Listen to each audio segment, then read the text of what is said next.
আসসালামু আলাইকুম। সবাইকে স্বাগত জানাচ্ছি আমার দেশ সম্পাদক মাহমুদুর রহমানের নিয়মিত মন্তব্য প্রতিবেদনে। সঙ্গে আছি আমি তামান্না মিনহাজ। আজকের মন্তব্য প্রতিবেদনের শিরোনাম মার্কিন সাম্রাজ্য এবং অতঃপর। চলুন দর্শক জেনে নেই সম্পাদক মাহমুদুর রহমানের আজকের মন্তব্য প্রতিবেদনটির আদ্যোপান্ত। 1991 সালে সোভিয়েত ইউনিয়নের পতনের পর বিশ্বব্যাপী মার্কিন সাম্রাজ্যের একচ্ছত্র জামানা শুরু হয়েছে। এই শতাব্দীতে চীনের বিস্ময়কর অর্থনৈতিক উত্থান ঘটলে মনে করা হচ্ছিল আমরা আবার বহুপক্ষীয় বিশ্ব ব্যবস্থার দিকে যাত্রা শুরু করেছি। তবে সেরকম বিশ্ব ব্যবস্থা নির্মাণে যে এখনো অনেক দেরি আছে, সেটি সব আন্তর্জাতিক আইন লঙ্ঘন করে মার্কিন যুক্তরাষ্ট্রের একতরফা ইরানে আক্রমণের মধ্যে দিয়ে পুনর্বার প্রমাণিত হয়েছে। প্রেসিডেন্ট বুশ 2003 সালে সম্পূর্ণ মিথ্যা গোয়েন্দা তথ্য ব্যবহার করে ইরাক আক্রমণের পক্ষে যুক্তি খাড়া করেছিলেন। সেই মিথ্যা পরবর্তী সময় ধরাও পড়েছিল, কিন্তু ততদিনে প্রায় 1,50,000 ইরাকি নারী, পুরুষ ও শিশুকে হত্যা এবং দেশটিতে ধ্বংসযজ্ঞ চালিয়েছিল মার্কিন যুক্তরাষ্ট্রের নেতৃত্বাধীন পশ্চিমা দেশগুলো। সেই অপরাধের জন্য মার্কিন যুক্তরাষ্ট্রকে জাতিসংঘ কিংবা অন্য কোনো আন্তর্জাতিক ফোরামে কোনো রকম জবাবদিহি করতে হয়নি। এবার অবশ্য ট্রাম্প একটি স্বাধীন ও সার্বভৌম রাষ্ট্রের বিরুদ্ধে সামরিক আগ্রাসন চালানোর জন্য কোনো যুক্তি দেখানোর প্রয়োজনই বোধ করেননি, বরং তারই গোয়েন্দা প্রধান তুলসী গ্যাবার্ডের কংগ্রেসে দেয়া বক্তব্যকে তিনি কিছুই জানেন না বলে উড়িয়ে দিয়েছেন। তুলসী গ্যাবার্ড বলেছিলেন, ইরানের কাছে কোনো পারমাণবিক বোমা নেই এবং আয়াতুল্লাহ খামেনি বোমা তৈরির কোনো নির্দেশ প্রদান করেননি। প্রচণ্ড দাম্ভিক প্রেসিডেন্ট ট্রাম্প নিজেকে আসলে সারা দুনিয়ার প্রভু মনে করতে আরম্ভ করেছেন। আমেরিকা বর্তমানে বিশ্বের যে 1 নম্বর সামরিক অর্থনৈতিক শক্তি, তা নিয়ে বিতর্কের কোনো অবকাশ নেই। অনেক রাষ্ট্রবিজ্ঞানী বর্তমান বিশ্ব ব্যবস্থাকে মার্কিন সাম্রাজ্যের অধীন এবং সেই সাম্রাজ্যকে মানব ইতিহাসের সর্ববৃহৎ বলেও মনে করেন। দেশটির ভয়ঙ্কর শক্তিমত্তা এবং বিশ্বব্যাপী প্রভাব নিয়ে সন্দেহ পোষণ করার মতো মূর্খ আমি নই। কিন্তু আমার তর্ক হলো, সাম্রাজ্য টিকিয়ে রাখতে হলে সামরিক ও অর্থনৈতিক শক্তির সঙ্গে নৈতিক বল থাকাও আবশ্যক। নৈতিকতা ছাড়া কোনো সভ্যতা টিকে থাকে না, আর এখানেই মার্কিন যুক্তরাষ্ট্রের প্রধান দুর্বলতা দিন দিন প্রকট হয়ে উঠছে। কোনো রাষ্ট্র যখন নৈতিকতা বিবর্জিত হয়ে কেবল পেশি শক্তির উপর নির্ভর করে, তখন সেটি এমন এক আন্তর্জাতিক গুন্ডায় পরিণত হয় যাকে পৃথিবীর অন্যান্য রাষ্ট্র সম্মানের বদলে ঘৃণা করে।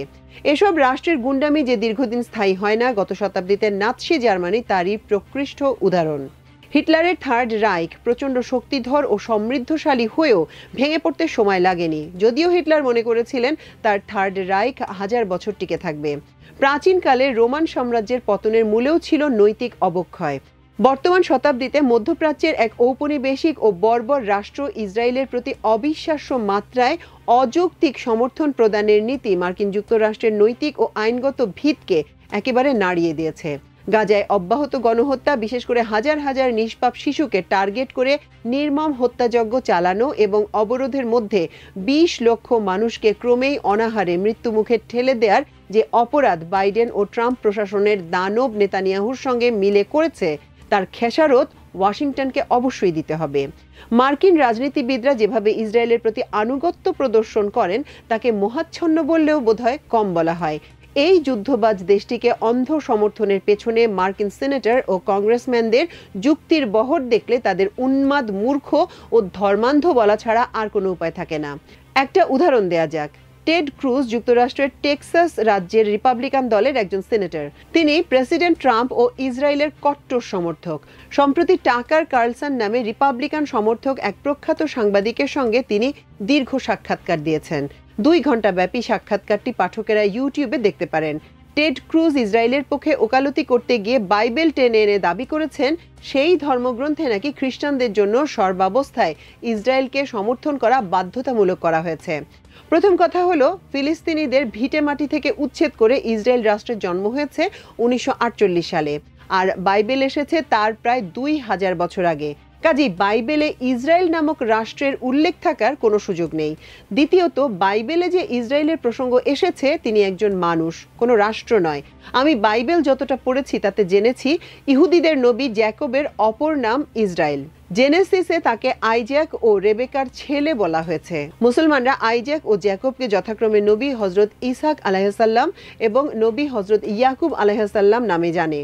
আমার জানায় কোনো রকম ভুল হয়ে থাকলে খ্রিস্ট ধর্ম সম্পর্কে বিশদ জ্ঞান রাখা পাঠক সংশোধন করতে পারেন। একে তো সিনেটর টেড ক্রুজ এতটাই মূর্খ যে নিজেকে কট্টর খ্রিস্টান দাবি করলেও বাইবেল সম্পর্কেই তিনি কিছু জানেন না, তদুপরি একবিংশ শতাব্দীর রাজনৈতিক বিতর্কে অহেতুক বাইবেল টেনে এনে নিজেকে একজন ধর্মীয় উন্মাদ রূপে প্রমাণ করেছেন। মার্কিন সেনেটরের মূর্খতার এখানেই শেষ নয়। সাক্ষাৎকারের এক পর্যায়ে তিনি যখন ইরানকে ধ্বংস করে দেওয়ার অভিপ্রায় ব্যক্ত করেছিলেন, তখন দৃশ্যত বিরক্ত টাকার কার্লসন ইরানের জনসংখ্যা ও জাতিগত বৈচিত্র্য সম্পর্কে তার জানাশোনা কেমন জানতে চাইলে মার্কিন সেনেটর বোকার মতো কিছুক্ষণ তাকিয়ে থেকে তার অজ্ঞতা স্বীকার করেন। তিনি তার বিস্ময়কর অজ্ঞতার পক্ষে যুক্তি দেওয়ার চেষ্টা করে বলেন, একটি দেশের জনসংখ্যা জানা তার কাজ নয়। এই টেড ক্রুজ আবার 2016 সালে রিপাবলিকান দলের প্রেসিডেন্ট নির্বাচনের প্রাইমারিতে ট্রাম্পের বিরুদ্ধে প্রতিদ্বন্দ্বিতা করে পরাজিত হয়েছিলেন। এই হলো মার্কিন যুক্তরাষ্ট্রের ইহুদিবাদী প্রশাসনের জ্ঞানের নমুনা।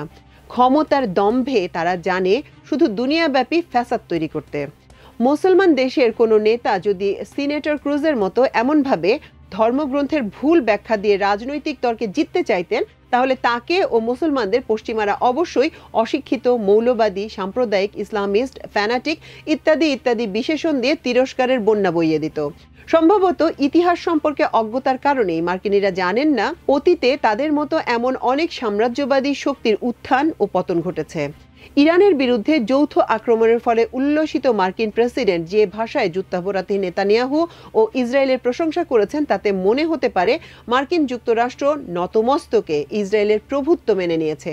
এখানে উল্লেখ্য, ইরান পরমাণু অস্ত্র বিস্তার রোধ চুক্তি স্বাক্ষরকারী একটি রাষ্ট্র এবং IAEA এর পরিদর্শকরা নিয়মিত ইরানের পারমাণবিক স্থাপনাগুলো পরিদর্শন করে থাকেন।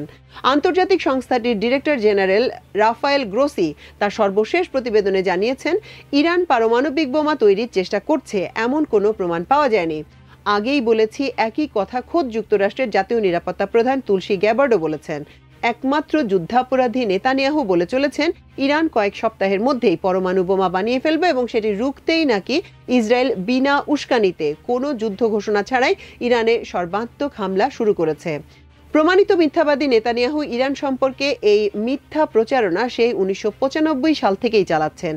এই দানব নেতানিয়াহুর উস্কানিতে গণবিধ্বংসী অস্ত্রের ভুয়া অভিযোগ তুলে বুশ ও ব্লেয়ার জুটি 2003 সালে ইরাক আক্রমণ করেছিলেন।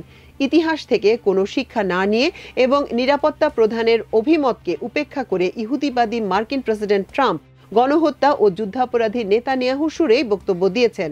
কোনো রকম কূটনৈতিক শিষ্টাচারের তোয়াক্কা না করে প্রেসিডেন্ট ট্রাম্প ইরানের বিজ্ঞানী, সামরিক কর্মকর্তা ও বেসামরিক নাগরিকদের ইসরায়েল কর্তৃক হত্যায় উল্লাস প্রকাশ করেছেন এবং ইরানের ধর্মীয় নেতা আয়াতুল্লাহ আলী খামেনিকে সরাসরি হত্যার হুমকি দিয়েছেন। ট্রাম্পের হঠকারিতা এখানেই শেষ নয়, তিনি ইরানকে বিনা শর্তে আত্মসমর্পণের জন্য আলটিমেটাম দিয়েছেন। ইরানে সরাসরি আক্রমণ চালাতে গিয়ে ট্রাম্প যে শঠতার পরিচয় দিয়েছেন, তাতে করে ভবিষ্যতে আর কোনো দেশ মার্কিনীদের কোনো বিষয়ে বিশ্বাস করবে না। ট্রাম্প প্রথমে ইরানের সঙ্গে মার্কিন যুক্তরাষ্ট্রের আলোচনা চলমান থাকা অবস্থায় ইসরায়েলকে ইরান আক্রমণের সবুজ সংকেত দিয়েছেন এবং তারপর যুদ্ধে সরাসরি জড়ানোর সিদ্ধান্ত নেয়ার জন্য 2 সপ্তাহ বিলম্বের কথা বলে 2 দিনের মধ্যে ইরানে বোমা হামলা করেছেন। এই শঠতার মাধ্যমে ট্রাম্প নিজেকে কেবল নেতানিয়াহুর মতো মিথ্যাবাদী প্রমাণ করেননি, একই সঙ্গে মার্কিন যুক্তরাষ্ট্রের কাপুরুষতারও প্রমাণ দিয়েছেন। অতীতের সম্রাটরা হয়তো অত্যাচারী ছিলেন, কিন্তু শত্রুর সঙ্গে তারা বীরোচিত আচরণ করতেন। তারা শৃগালের মতো ধূর্ত না হয়ে সিংহের মতো সাহসী হতে চাইতেন। ইহুদিদের ইতিহাস নিয়ে 2 মুসলমান সুলতানের মহানুভবতার গল্প এখানে প্রাসঙ্গিক মনে করছি। 1492 খ্রিস্টাব্দে স্পেনের রাজা ফার্দিনান্দো ও রানী ইসাবেলা আলহামরা অধ্যাদেশ জারি করে সমস্ত ইহুদিদের হয়ে ধর্মান্তরিত খ্রিস্টান বনে যেতে অথবা দেশ ত্যাগ করতে নির্দেশ দেন। ওই বছর জুলাই মাসের মধ্যে রাজকীয় ফরমান মান্য করার সময়সীমা বেঁধে দেয়া হলে লক্ষাধিক ইহুদি ধর্মত্যাগের পরিবর্তে নির্বাসনে যেতে বাধ্য হয়। পাঠক কি জানেন কোন 2টি দেশ সেদিন ইহুদিদের আশ্রয় দিয়ে জীবন ও ধর্ম বাঁচিয়েছিল? না, কোনো খ্রিস্টান ইউরোপীয় দেশ তাদের আশ্রয় দেয়নি। বর্তমান বিশ্বে ইহুদিবাদের কট্টর সমর্থক মার্কিন যুক্তরাষ্ট্রে তো তখন জন্মই হয়নি। সেই সময়কার প্রতাপশালী 2 মুসলিম দেশের মহৎ শাসকরা স্পেনের ইহুদিদের চরম দুর্দিনে তাদের রক্ষা করতে এগিয়ে এসেছিলেন। প্রথম শাসক তুরস্কের ওসমানিয়া সাম্রাজ্যের সুলতান বায়জিদ II এবং দ্বিতীয় শাসক পারস্যের সুলতান ইয়াকুব। পারস্যের এই সুলতান তুর্কি গোত্রীয় আকোনলো বংশের শাসনের পতনের পরই পারস্যের বিখ্যাত সাফাভিদ সাম্রাজ্যের গোড়াপত্তন হয়।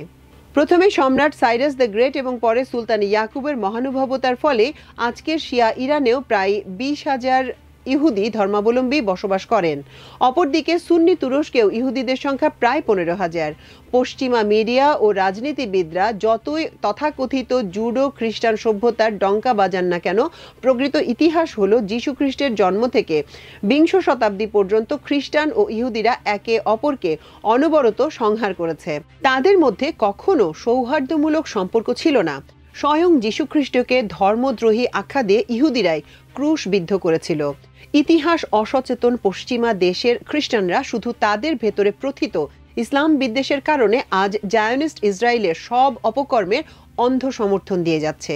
এসব খ্রিস্টান ইউরোপীয় দেশ হাজার বছর ধরে ইহুদিদের উপর নির্যাতন চালানোর যে দায়, সেটি মুসলমানদের ঘাড়ে চাপিয়ে দিয়ে মধ্যপ্রাচ্যে একটি বর্ণবাদী ও ঔপনিবেশিক ইহুদি রাষ্ট্র সৃষ্টি করেছে। মুসলমানদের বর্তমান অবস্থা সম্পর্কে কিছু কথা বলে আজকের মন্তব্য প্রতিবেদন শেষ করব। সাম্প্রতিক এক বক্তৃতায় আয়াতুল্লাহ খামেনি মার্কিন প্রেসিডেন্টকে পারস্য ও মুসলমানদের ইতিহাস পড়ার পরামর্শ দিয়েছেন। আসলে ইতিহাস পাঠের এই পরামর্শ কেবল মার্কিনীদের নয়, আরব বিশ্বের জন্য সমভাবে প্রযোজ্য। বর্তমানে আরব শাসকদের নতজানু আচরণ দেখলে বিশ্বাস করা কঠিন যে খালিদ বিন ওয়ালিদ, উবাইদা ইবনে জাররা, আমর ইবনে আল আস এবং সাদ ইবনে আবি ওয়াক্কাসের মতো বীরেরা তাদের পূর্বপুরুষ ছিলেন। কারবালা প্রান্তরে পরাজয় জেনেও হযরত হোসেন রাদিয়াল্লাহু তাআলা আনহু জালিম ইয়াজিদের কাছে আত্মসমর্পণ করেননি। যুগ অবশ্যই পাল্টেছে, কিন্তু তাই বলে একটি জাতির আত্মাভিমান এভাবে লোপ পেতে দেখলে করুণা হয়। বিলাস ব্যসনে মত্ত আরব শাসকরা ইসরায়েল ও মার্কিন যুক্তরাষ্ট্রের অনুকম্পা নিয়ে ক্ষমতা টিকিয়ে রাখার নীতি গ্রহণ করেছেন। দুর্ভাগ্যজনকভাবে মুসলিম জনগোষ্ঠীর মধ্যেও আগের ইমানি শক্তি ও শৌর্য বীর্য অবসান ঘটেছে। মার্কিন মদদে উন্মত্ত হয়ে ওঠা ইসরায়েল একের পর এক মুসলমান দেশ আক্রমণ ও গণহত্যা চালাচ্ছে, আর 200 কোটি কাপুরুষ মুসলমান নির্লজ্জের মতো তাদের ভাইয়ের হত্যাকারীদের তোষণ করে চলেছে। সংবাদে দেখলাম পাকিস্তান শান্তিতে নোবেল পুরস্কারের জন্য চরম যুদ্ধবাজ ও ইসলামোফোবিক প্রেসিডেন্ট ট্রাম্পের নাম প্রস্তাব করেছে। তামাশারও বোধহয় একটা সীমা থাকা দরকার।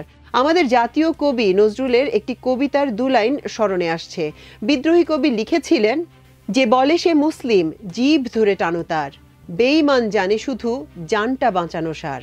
মুসলিম বিশ্বের সর্বব্যাপী অন্ধকারের মধ্যে ইরান আজ আলোক বর্তিতা হয়ে আবির্ভূত হয়েছে। তারা শিয়া নাকি সুন্নি এটা নিয়ে আমার কোনো আগ্রহ নেই। এসব বিতর্ক সব ইসলামী ধর্মবেত্তাদের জন্য নির্ধারিত থাকুক। ইরানের অনেক অভ্যন্তরীণ ও পররাষ্ট্র নীতি নিয়েও আমার যথেষ্ট সমালোচনা রয়েছে। হিন্দুত্ববাদী ভারতের সঙ্গে সখ্য করে তার ফল কি হয়েছে সেটা ইরানের নেতাদের বিবেচনা করা উচিত। কিন্তু ইসরায়েলি ও পশ্চিমা গুন্ডামির কাছে মাথা নত না করায় আমি ইরানকে প্রাণ ঢালা অভিনন্দন ও শ্রদ্ধা জানাই। বর্তমান বিশ্বের সবচেয়ে ক্ষমতাধর রাষ্ট্রের অন্যায়ের বিরুদ্ধে একাকী প্রতিবাদের সাহস দেখিয়ে সুপ্রাচীন সভ্যতার স্বাক্ষর রেখেছে ইরান।